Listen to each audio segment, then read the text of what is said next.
नमस्कार दोस्तों। UP PCS prelims 2022 12 जून को होना सुनिश्चित है। वैकेंसी का आप इंतजार कर रहे हैं। वैकेंसी कभी भी आ सकती है। पिछले हफ्ते ही आने वाली थी, 10 दिन पहले ये आ जाती। कुछ टेक्निकल इश्यूज हुए थे, कुछ आहारता संबंधी विवाद हैं जो कि अभी सुलझ नहीं सके हैं। यूपी में चुनाव भी हो रहे थे, मतगणना हो गई है, नई सरकार शपथ ग्रहण कर लेगी और जल्दी ही वो वैकेंसी आ जाएगी। क्योंकि बहुत सारी चीजें हैं जो है राजनीति से प्रभावित होती हैं। अगर यूपी में चुनाव चल रहे हैं तो सारा काम रुक जाता है और चुनाव ही कहीं पे भी चुनाव होते हैं तो उसी में पूरी मशीनरी लगी रहती है। जल्दी वैकेंसी आ जाएगी, लेकिन आपके पास 12 जून से अगर काउंट करें तो केवल 90 दिन का समय आज की डेट में बच रहा है। और 90 दिनों में आप कैसे इस प्रीलिम्स एग्जाम को पास करें, कम किताबें पढ़ के कैसे आपका सिलेक्शन हो, लिमिटेड सोर्स में आप कैसे इसको पास करें, इस पर हम इस वीडियो के अंतर्गत चर्चा करने वाले हैं। प्रीलिम्स एक ऐसा पड़ाव होता है, अगर आप मेंस बहुत अच्छा तैयार भी कर ले और प्रीलिम्स पास नहीं हुआ तो कोई मतलब नहीं रह जाता है। कई बार आप देखते हैं कुछ लोगों का प्रीलिम्स कभी नहीं रुकता। क्या कारण होता है? बहुत सारे स्टूडेंट्स हैं, मेरा जो अनुभव रहा है उसमें मैं आपको ये दिखाना चाहता हूं, ये बताना चाहता हूं कि कम पढ़ के वो लोग बार बार कैसे प्रीलिम्स पास करते हैं, क्या रणनीति अपनाते हैं, क्या उनकी स्ट्रेटजी होती है। और अगर आपने वो रणनीति अपनाई तो निश्चित तौर पर आप भी इस एग्जाम को पास करेंगे। अगर हम सब्जेक्ट्स की बात करें जो आपसे जीएस में पूछे जाते हैं तो history, geography, environment, science, polity, economy, current affair और यूपी स्पेशल, ये सब्जेक्ट हैं जहां से प्रश्न आते हैं। सबसे पहले हमको बात करनी होगी कि टारगेट क्या हमारा होना चाहिए। जो इधर एग्जाम्स हुए हैं उसमें अगर हम टारगेट की बात करें और कट ऑफ की बात करें तो लगभग कितना कट ऑफ रहा है, सेफ पोजीशन क्या रही है। 90 क्वेश्चन अगर आप 150 में कर देते हैं तो आप हर हाल में नेगेटिव मार्किंग के बाद पास हो जाते हैं अगर आप जनरल बॉयज हैं। बाकी अन्य कैटेगरी के जो कट ऑफ है वो आप घटा सकते हैं, कम कर सकते हैं। लेकिन अगर ये टारगेट हम 95 रख लें तो किसी भी स्थिति में हमारा प्रीलिम्स पास ही होगा। 100 तक पहुंचाने की कोई जरूरत नहीं है जैसा पेपर आजकल पूछा जा रहा है। 95 करने में ही बहुत मेहनत की जरूरत है और कई तरीके से जब आप सजग होकर रणनीति बना के चलेंगे तब आपका इतना टारगेट आपको अचीव होगा और आप पास कर जाएंगे। अगर सब्जेक्ट वाइज बात करें हम कि किससे कितने प्रश्न पूछे जाते हैं तभी हम स्ट्रेटजी बना पाएंगे, तो हिस्ट्री से लगभग 25 प्रश्न आपको मिलते हैं, ज्योग्राफी से लगभग आपको 20 प्रश्न मिलते हैं। एनवायरमेंट यहाँ पर इंपॉर्टेंट इसलिए होता है क्योंकि फॉरेस्ट का जो एग्जाम है इसी के साथ प्रीलिम्स कंडक्ट होता है, तो लगभग 17-18 क्वेश्चन आपको यहां से मिल जाते हैं। साइंस से कम 20 क्वेश्चन, पॉलिटी से आपको 12-13 क्वेश्चन, इससे 15 क्वेश्चन भी आपसे पूछे जा सकते हैं। इकोनॉमी से लगभग 8 क्वेश्चन, 7-8 क्वेश्चन पूछे जाते हैं। करंट अफेयर का जो एरिया है वो एक ह्यूज पार्ट है, एक बड़ा पार्ट है और यहाँ पर 25 प्लस क्वेश्चन आपसे पूछे जाते हैं और यूपी स्पेशल से 8 से 10 क्वेश्चन आपसे पूछे जाते हैं। इसी में थोड़ा सा अप डाउन होके आपको 150 क्वेश्चन मिल जाएंगे और इन्हीं क्वेश्चंस को करके आपका सिलेक्शन होना है। कितनी गलती करने की संभावनाएं हैं सब्जेक्ट वाइज, इसको भी अगर हम देखें तो अगर आपको 100 क्वेश्चन का टारगेट, 95 क्वेश्चन का टारगेट लेके चलना है, कहने का मतलब यह है कि आपके पास 65 से 70% सही करने की क्षमता होनी चाहिए हर सब्जेक्ट में। जिसका बैकग्राउंड आर्ट साइड का है उसके लिए हिस्ट्री, ज्योग्राफी, पॉलिटी और करंट अफेयर तो सबके लिए कॉमन है, पढ़ना ही पड़ता है। करंट अफेयर के बल पे अकेले सिलेक्शन भले ना हो लेकिन करंट अफेयर का सिलेक्शन में महत्वपूर्ण योगदान इसलिए हो जाता है क्योंकि 25 क्वेश्चंस के ऊपर यहां से मिल जाते हैं। 22-23 क्वेश्चन तो हर परीक्षा में आपको मिलेंगे, कभी कभी 35-40, तो इसका इंपॉर्टेंट रोल हो जाता है। लेकिन जो सिलेक्शन होता है वो आपका जीएस के जो स्टेटिक पोर्शन है उनके बल पे होता है। क्या रणनीति होनी चाहिए, कैसे कम किताबें पढ़ के सिलेक्शन हो। आज का जो महत्वपूर्ण हमारा मुद्दा है, आज का जो जिस विषय पर हमको चर्चा करनी है वो टॉपिक यही है कि कम किताबें पढ़ के कैसे सिलेक्शन हो। बहुत सारे लोगों के रूम में आप देखेंगे 4 किताबें होती हैं और उसी को वो पढ़ते हैं, हर बार मेंस देते हैं। और बहुत सारे लोग चारों तरफ से घेरे बैठे रहते हैं अपने टेबल को किताबों से और प्रीलिम्स पास नहीं होता है, मेंस की तैयारी धरी की धरी रह जाती है। कम किताबें पढ़ के कैसे सिलेक्शन हो, आपको मैंने पहले भी स्ट्रेटजीज वीडियो बनाए हैं और बताया है, लेकिन इस वीडियो में भी मैं उन्हीं बातों को दोहराऊंगा और साथ में ये भी मैं आपको बताऊंगा कि कैसे लोग ज्यादा ज्यादा से ज्यादा मार्क्स इसमें गेन कर लेते हैं बहुत कम तैयारी में। हिस्ट्री की जहां तक बात करें, 3 भाग हैं इसमें, 3 पोर्शंस पूछे जाते हैं। एक तो आपका एंशियंट है, मेडुअल है और मॉडर्न है। कल्चर अलग से भले लिखा हुआ है लेकिन जब हम आप ऐसे पढ़ते हैं तो उसी में साथ में 3 जो प्राचीन है, मेडुअल है और मॉडर्न है, इन्हीं 3 कैटेगरी में हम कल्चर भी उसका साथ में पढ़ जाते हैं। लेकिन सबसे ज्यादा जो वेटेज है यूपी पीसीएस का, यूपीएससी और अन्य एग्जाम से थोड़ा सा भिन्न है कि आप ये निश्चित तौर पर नहीं कह सकते हैं कि आपको क्या एक पोर्शन पे फोकस करके जाना है, क्योंकि कभी कभी यहाँ पे मेडुअल से 7-8 प्रश्न, कभी कभी प्राचीन भारत से 5-7 प्रश्न पूछ लिए जाते हैं।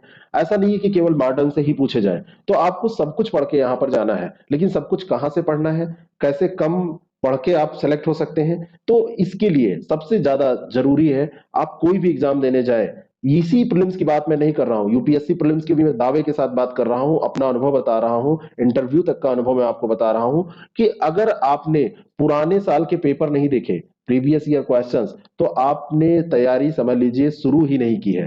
सेलेक्ट होने की तो बात ही छोड़ दीजिए, आपका प्रीलिम्स या मेंस कोई भी एग्जाम, जब आप पुराने साल के पेपर्स देखते हैं, किसी भी किताब से आप उठाइए, घटना चक्र आती है, यूथ का आपको मिल जाएगा, ऐसे जो भी मार्केट में हो, जो भी एथेंटिक है, थोड़ा बढ़िया से उन्होंने व्याख्या दे रखी है, उसको उठाइए, प्रीवियस ईयर के क्वेश्चन। और जितना भी हिस्ट्री में अभी तक पूछा गया, सेगमेंट वाइज भी आता है, घटना चक्र जो है वो सेगमेंट वाइज आती है, हिस्ट्री अलग आती है, हिस्ट्री में प्राचीन भारत और मध्यकालीन भारत, आधुनिक भारत, उन्होंने सेक्शन वाइज दिया है, और जितने भी क्वेश्चन 20-25 सालों में पूछे गए हैं उन्होंने दे दिया है।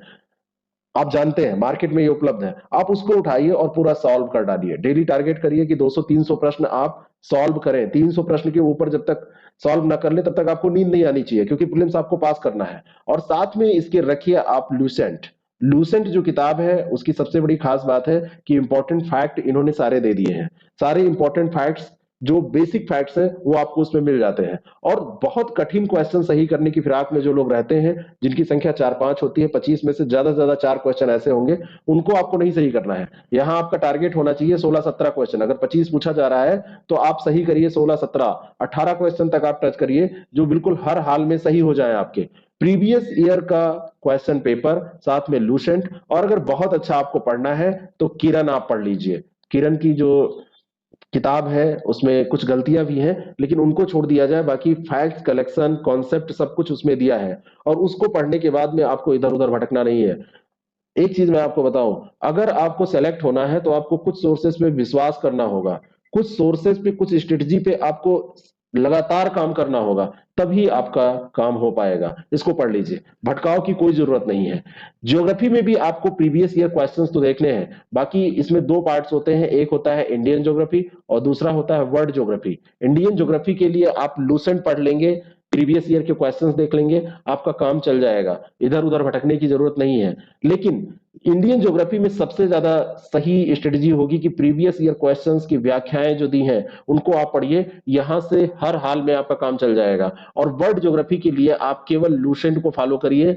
और बहुत अगर आपको कॉन्सेप्ट की जरूरत है, आप चाहते हैं कि आपके कॉन्सेप्ट नहीं क्लियर, आप याद नहीं कर पा रहे हैं, तो एनसीईआरटी की ज्योग्राफी की जो किताब है, एनसीईआरटी की 11th में जो किताब चलती है, उसको आप देख लीजिए, एक बार उसको पढ़ लीजिए, समझ लीजिए। पतली सी किताब होती है, हर हाल में आपका कॉन्सेप्ट एक बार पढ़ने के बाद में क्लियर हो जाएगा। और फिर लूसेंट में उन चीजों को रिवाइज करिए, पुराने क्वेश्चंस देखिए, और ये काम आपका बन जाएगा। एनवायरमेंट के लिए लोग मोटे मोटे नोट्स पढ़ते हैं, कई कोचिंग संस्थान के नोट्स हैं, कई किताबें हैं मार्केट में जो बहुत मोटी हैं, लेकिन एनवायरमेंट ज्योग्राफी से रिलेटेड सब्जेक्ट है। और अगर आप प्रीवियस ईयर के क्वेश्चंस पेपर यहां से देख लेते हैं, और साथ में एक कोई भी आप करंट अफेयर में जितनी भी घटनाएं हैं कहीं से भी आप निकाल लेते हैं, जैसे घटना सार आती है, घटना सार से आप पढ़ लेते हैं इन्वायरमेंट से रिलेटेड जो घटना है।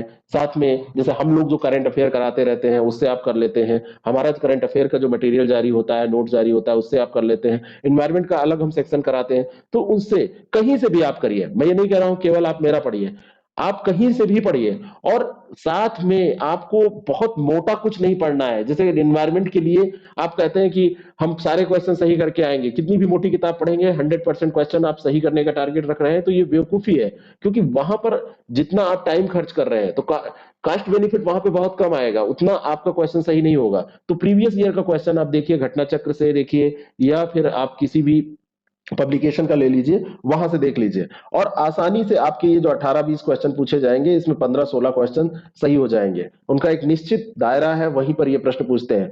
यूपीएससी के जो क्वेश्चन होते हैं उनका लेवल हाई होता है, लेकिन यहां पर जो क्वेश्चन पूछे जाते हैं, छोटे छोटे प्रश्न पूछे जाते हैं, तो ये आपके हर हाल में सही हो जाएंगे। यहां पर कोई बुक पढ़ने की जरूरत नहीं है। हिस्ट्री में आपको किरण अगर पढ़ना है तो आप किरण पढ़ लीजिए, एनसीईआरटी ज्योग्राफी में जरूर देख लीजिए, बाकी लूसेंट कॉमन है, लूसेंट हर जगह ये कॉमन चलेगी। साइंस की अगर हम बात करें तो साइंस में प्रीवियस ईयर क्वेश्चन और साथ में आपको पढ़ना है लूसेंट की किताब। अगर बहुत डिटेल में पढ़ने का मन है तो लूसेंट साइंस की आती है, लेकिन मैं कहूंगा कि आप जीके का जो लूसेंट है उसी को पढ़िए और बार बार क्वेश्चंस को देखिए, और जो पोर्शन यहाँ पे समझ में ना आए, लग रहे हैं कि कठिन है, उनको आप कहीं से लूसेंट से या किसी किताब से, आजकल गूगल बाबा आपके साथ है, कोई भी आप सर्च मारते हैं तो आपके पास पीडीएफ आ जाता है, लिस्ट आ जाती है, वहां से रिवीजन करिए। और जब भी प्रीलिम्स की तैयारी करिए तो एक नोटबुक बनाइए और उसमें जो चीजें आपको नहीं आती हैं उनको नोट करिए। लोग करते क्या है, जो चीजें उनको आती रहती है उसी पे नोट्स बनाया करते हैं और बार बार बार बार उसी को रिवाइज करते हैं। पढ़ना वो है जो आपको नहीं आता। अगर आपने वही पढ़ा जो बार बार आता है, उसी में आप मजे ले रहे हैं, तो मजे लेने से प्रीलिम्स पास नहीं होगा या कोई एग्जाम पास नहीं होगा। पॉलिटी में 15-12 क्वेश्चन जो भी पूछे जाते हैं, इसमें कुछ निश्चित दायरा है। जैसे यूपी में चुनाव हुआ है तो यूपी के चुनाव से संबंधित जितनी भी डेटाज है, 2-3 प्रश्न आपके वहां से मिल जाएंगे। एक तो सीटों पे प्रश्न ये पूछ लेते हैं, कहां से कौन सा कैसे क्षेत्र है उस हिसाब से प्रश्न पूछ लेते हैं। यूपी के चुनाव आयोग के बारे में कौन पदाधिकारी हैं वो प्रश्न पूछ लेते हैं, यूपी स्पेशल से रिलेटेड हो जाता है। साथ में जैसे पंचायती राज है, कैग है, साथ में एससी है, और हाई कोर्ट है, मतलब सुप्रीम कोर्ट, हाई कोर्ट, इनसे प्रश्न पूछ लिए जाते हैं। और सबसे जो बेसिक है, फंडामेंटल राइट, फंडामेंटल ड्यूटी, इन सब से जो कोर पोर्शन है, राष्ट्रपति है और मुख्यमंत्री है, राज्यपाल है, ये जो चैप्टर्स हैं इनको आपको देखना है, इनको आपको तैयार करना है। लक्ष्मीकांत जैसी मोटी किताब, जो लक्ष्मीकांत जी की किताब है, उसको पढ़ने की जरूरत नहीं है, बहुत मोटी किताब है। आप प्रीवियस ईयर के क्वेश्चंस देखिए, और प्रीवियस ईयर के क्वेश्चंस देखने के साथ आप बस करंट अफेयर की जो कुछ घटनाएं हैं उनको रिलेट कर दीजिए। करंट में अगर चुनाव हुआ है उसको तैयार कर लीजिए, हर हाल में आपके यहां से क्वेश्चन सही हो जाएंगे। और लूसेंट में जितनी भी चीजें दी हुई हैं, जैसे आप वहां से प्रस्तावना से शुरू करिए और लास्ट तक पूरा पढ़ेंगे तो बहुत समय नहीं लगेगा, 2 दिन में आप पूरा खत्म कर देंगे। और यहां पर एक चीज ध्यान रखिए कि आप प्रीलिम्स में ये ना सोचिए कि आपको एक सब्जेक्ट उठाना है तो उसमें महारत हासिल करनी है। ये स्ट्रेटेजी जो भी अपनाते हैं उनके लिए समस्या हो जाती है। मोटी किताब पढ़ने की यहां पर भी कोई जरूरत नहीं है। इकोनॉमी की अगर हम बात करें तो इकोनॉमी में जो ये क्वेश्चन पूछे जाते हैं 7-8, इसमें से 3 से 4 क्वेश्चन आपके कॉन्सेप्ट पे रहते हैं जो कि ट्रेडिशनल होते हैं, और 4 क्वेश्चन करंट अफेयर की इकोनॉमी के क्वेश्चन पूछे जाते हैं। तो ट्रेडिशनल यानी कि कॉन्सेप्ट से रिलेटेड जो प्रश्न होते हैं उसमें जैसे आपको राष्ट्रीय आय के बारे में जानकारी होनी चाहिए, आपको मुद्रास्फीति पता होना चाहिए, आपको जो बैंक की दरें हैं उनके बारे में पता होना चाहिए, सीआरआर है, रेपो रेट है, रिवर्स रेपो रेट है, बैंक रेट है, ये सब पता होना चाहिए। आरबीआई के बारे में जानकारी होनी चाहिए, कैसे उनका नियमन होता है। बाकी जो संस्थाएं हैं जो पॉलिटी में भी आप पढ़ते हैं वो इकोनॉमी में भी आपसे पूछ ली जाती हैं, कैसे रेगुलेटरी जो बॉडी है उनको आप पढ़ लीजिए। बाकी बहुत ज्यादा कंसेप्ट की जरूरत नहीं है, इसके लिए कोई भी एक नोट्स उठाइए और उस नोट से, जैसे लूसेंट में भी थोड़ा बहुत दिया हुआ है कि पंचवर्षीय योजनाएं कब से चालू हुई, कैसे क्या उनका डेवलपमेंट हुआ। लेकिन अगर आप चाहते हैं तो किसी को आप सर्च मारिए, इकोनॉमी के कोई भी टीचर हो और उनको सर्च मारिए और उनके 2-4-5 लेक्चर देख लीजिए। 10 लेक्चर 15 लेक्चर आप किसी ने अगर लिया है तो उसको यूपीएससी के लेवल का यहाँ पे प्रश्न नहीं पूछा जाता है। और करंट अफेयर जो है ये आप घटनासार से पढ़ेंगे, हमारा आप करंट अफेयर का वीडियो देखेंगे रेगुलर, उससे आपका तैयार हो जाएगा। मंथली वीडियो हमारा आता है। साथ में करंट अफेयर के लिए जैसे दृष्टि लास्ट में आती है, दृष्टि जो घटना चक्र वाली है जिसमें आंख बनी रहती है, वो वाली दृष्टि, तो उसको आप लास्ट में रिवीजन के लिए उपयोग कर सकते हैं। उसमें डेटा सीट जितनी भी दी है उनको आप देख लीजिए। लेकिन यहां पर कोई मोटी किताब, जैसे बहुत बार लोग मोटी मोटी किताबें पढ़ लेते हैं और उसके बावजूद भी प्रश्न सही नहीं होता है। और उसका कारण क्या होता है? कारण ये होता है कि जो पूछा जा रहा है वो बड़ा सरल पूछा जा रहा है और बार बार वहीं से कोर एरिया वही पूछा जा रहा है और उस चीज पे आपका ध्यान नहीं जाता है। करंट अफेयर की अगर हम बात करें तो करंट अफेयर में आपको कम से कम 2 सोर्सेज का इस्तेमाल करना चाहिए। अगर हमारे आप वीडियोस देख रहे हैं उसके साथ मैं ये जरूर कहूंगा कि घटनासार आप देख लीजिए। जैसे घटनासार पतली किताब होती है, बहुत मोटी नहीं होती है, और काम की बातें इसमें सारी दी होती हैं।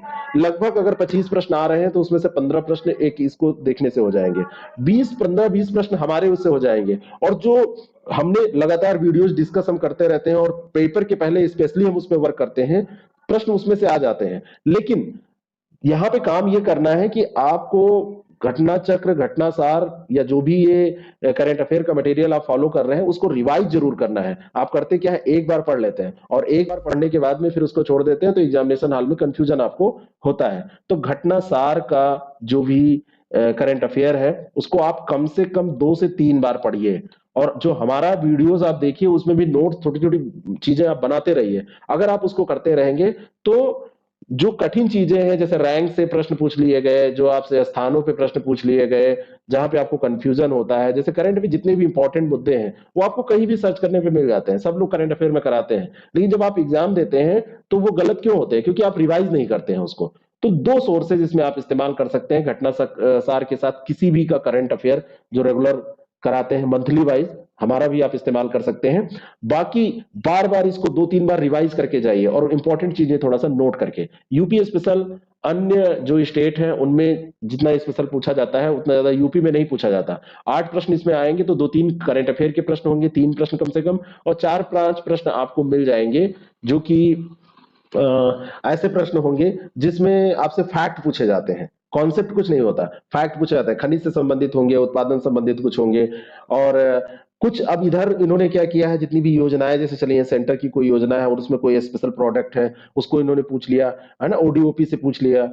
साथ में जैसे वन डिस्ट्रिक्ट वन प्रोडक्ट की बात है, वहां से पूछ लिया। तो इस पर हमारा वीडियो है, 2 वीडियो में पूरा हमने करंट अफेयर कवर किया है, वो स्टेटिक कवर किया है, यूपी का जो जीके आप कह सकते हैं उसको कवर किया है। उन वीडियोस को आप देखेंगे 4-5 घंटे में पूरा आपका यूपी रिवाइज हो जाएगा, तैयार हो जाएगा। 2 बार उन वीडियोस को आप देख लीजिए, डिस्क्रिप्शन बॉक्स में भी लिंक है, या यूपी स्पेशल आईएएस प्रेप करके आप सर्च करेंगे आपको मिल जाएगा। तो इसको आप कर लीजिए। और इसमें जो प्रीवियस ईयर के क्वेश्चन है, प्रीवियस ईयर क्वेश्चन आप जरूर देखिए, यूपी स्पेशल के 300-400 क्वेश्चन आपको मिलेंगे, लिस्ट मिलेगी, तो उसमें आपको रिपीटिशन भी दिखने लगेगा। फ्रेश क्वेश्चन उसमें 300 ही लगभग आपको मिलेंगे, जो कि 20 सालों में पूछे गए हैं। 300 क्वेश्चन भी नहीं पूरे होंगे और रिपीट उसमें होने लगते हैं। इसके अलावा प्रीलिम्स पास करने के लिए सेंसस आपको पढ़ के जाना है। इकोनॉमी में आपको जैसे बजट है और साथ में जो आपका इकोनॉमी सर्वे होता है, इसको पढ़ के जाना है। वन स्थिति रिपोर्ट आपको पढ़ के जानी है। ये सिलेबस में डायरेक्टली ऐसे कहीं नहीं मेंशन है, लेकिन ये इतना इंपॉर्टेंट है कि ये फुटकर टॉपिक मिला के 5 से 10 प्रश्न यहां से आ जाते हैं, जो कि आपको लास्ट में पास कराने के लिए बहुत ज्यादा इंपॉर्टेंट भूमिका, महत्वपूर्ण रोल अदा करते हैं। इस तरीके से अगर हम देखें तो किताबें कहां हुई, हर एक का प्रीवियस ईयर क्वेश्चन, इसको आप एक किताब मान लें तो केवल एक किताब लेनी है जिसमें 20 सालों का क्वेश्चन देना हो। हर जगह पे प्रीवियस ईयर क्वेश्चंस आपको देखने हैं, हर जगह पे। दूसरी किताब आपकी एक हिस्ट्री के किरण हो गई। तीसरी किताब आपकी यहां पर लूसेंट, जो कि आपकी पैरेलल चलेगी हर जगह पे, क्योंकि इसमें जीके बहुत अच्छा दिया है। और एक किताब आपकी एनसीईआरटी हो गई, ये आप ज्योग्राफी के लिए पढ़ सकते हैं। और एक किताब आपकी करंट अफेयर की घटना सार आपने ले लिया, और दूसरी आपका मन हो तो पढ़िए, नहीं तो किसी का भी नोट्स, हमारा नोट्स, जो भी आपको करना है वो करिए। और बाकी आपको किसी किताब की जरूरत नहीं है। अगर इसको प्रीवियस ईयर क्वेश्चंस वाली जो किताब है, इसको आप एक ही किताब मान लें, घटना चक्र या घटना, ये यूथ कंपटीशन की जो भी आती है, एक किताब मान लें, तो एक ये हो गई, दूसरी आपकी लूसेंट जो बेसिक बुक है, तीसरी आपकी किरण, और चौथी किताब आपकी ये एनसीईआरटी है। और बाकी करंट अफेयर के लिए आप अगर इसको जोड़े तो ये एक महज 5वीं किताब होगी। और इन्हीं 5 किताब और साथ में अच्छी स्ट्रेटेजी, और हम लोगों के द्वारा जो भी वीडियोस फिल्टर करके बिल्कुल इंपॉर्टेंट जारी किए जाते हैं, बहुत सारे चैनल हैं अच्छा प्रयास कर रहे हैं, हम भी उसमें प्रयास करते हैं, तो उनको अगर आप फॉलो कर ले तो आपका प्रीलिम्स हर हाल में पास होगा, आप मेंस देंगे, इसमें कोई दो राय नहीं है। तो जुट जाइए, आज से ही ये स्ट्रेटजी ये अपना लीजिए और प्रैक्टिस जरूर करिए। इसके बाद आपको प्रैक्टिस करना है, बार बार क्वेश्चन को सॉल्व करना है। टेस्ट सीरीज, आप जो भी टेस्ट सीरीज प्रोग्राम हो कहीं से ज्वाइन करिए और उनको अच्छे से करिए। सिसाइड पर भी ध्यान रखिए, और रिवीजन जितना ज्यादा आपका होगा, जितने ज्यादा क्वेश्चन आप सॉल्व करेंगे, ये प्रीलिम्स एग्जाम पूरा ये मान के चलिए कि प्रैक्टिस का गेम है।